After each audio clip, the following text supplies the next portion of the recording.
আপনাদের স্বাগতম বেবিল্যান্ড পার্কে।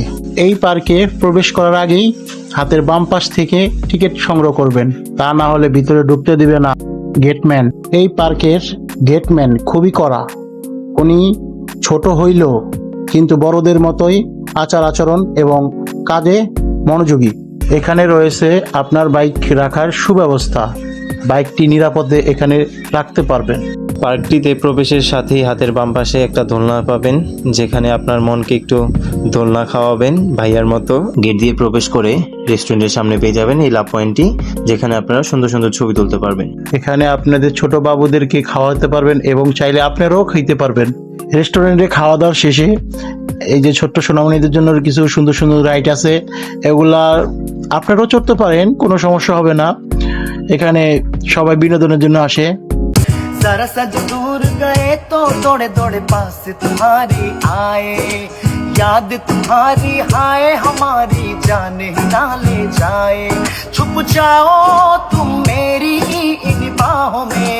পার্কে এসে একটু আলাদা বিনোদনের জন্য এই সুইমিং পুলে নামলাম, কিন্তু এখানে পানি নাই।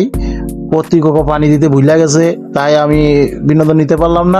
এই লাভ পয়েন্টটি পেয়ে যাবেন নদীর কিনারে, খুবই সুন্দর এবং ছবি তোলার জন্য ভালো। কিন্তু এখানে আসতে হলে মেইন গেট দিয়ে কিছুটা আগাইলেই হাতের ডান পাশে পেয়ে যাবেন এই লাভ পয়েন্টটি।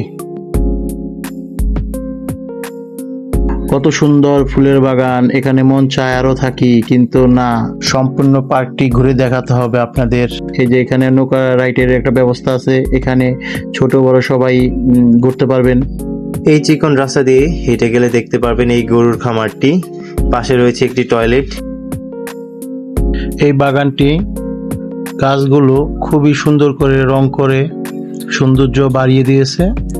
আর এই বাগানের ভিতরে হাঁটলে অনেক ভালো লাগবে আপনাদের এবং সৌন্দর্যগুলো দেখতে পারবেন।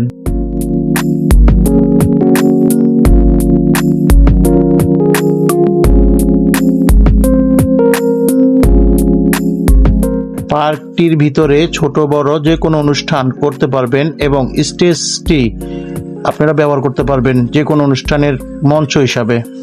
সম্পূর্ণ পার্কটি আমরা ঘুরে এখন ক্লান্ত হয়ে দুই ভাই দোলনা খাচ্ছি। এই পার্কটিতে এসে আমাদের খুবই ভালো লাগছে, আপনাদেরকে আসার আমন্ত্রণ রইল। আর ধন্যবাদ সম্পূর্ণ ভিডিওটা দেখার জন্য। আল্লাহ হাফেজ।